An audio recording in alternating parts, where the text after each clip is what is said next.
So, what is thought-action fusion? It's a cognitive distortion, a way of thinking that creates unnecessary mental stress and anxiety. Essentially, it's when a person believes that having a certain thought is morally equivalent to committing the action, or that simply thinking about something makes it more likely to happen. Imagine, for instance, you're sitting at your desk working, and the thought pops into your head.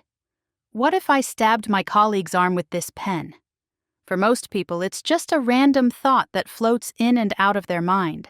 But for someone with thought-action fusion, this moment could become deeply distressing. They might think, does this mean I want to kill my colleague? Does this mean I will hurt someone? The thought feels real and significant, almost as though thinking it is the same as doing it. This belief can manifest in two primary ways. The first is moral thought-action fusion. That's when someone believes that having a certain thought is just as bad as taking the action. Let's say someone has a thought about stealing. Even if they would never act on it, they feel overwhelming guilt, as though they've already committed the theft. This type of thought-action fusion often leads to intense self-judgment. The second form is likelihood thought-action fusion. Here, the person believes that thinking about something makes it more likely to happen.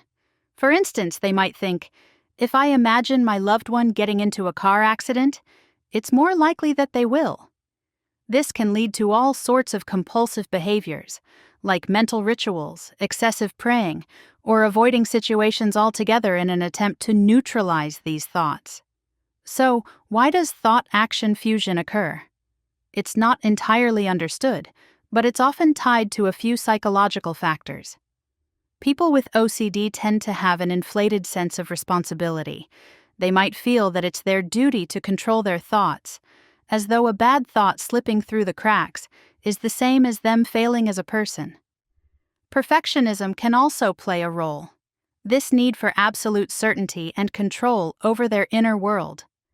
Cultural and religious influences may contribute too, especially in communities where the moral weight of thoughts is emphasized.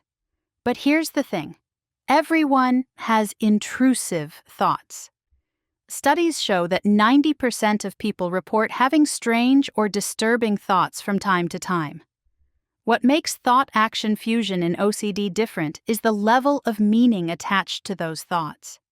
For someone without OCD, a weird or violent thought is just that, a weird or violent thought. But for someone with OCD, it becomes evidence of their character or a harbinger of doom.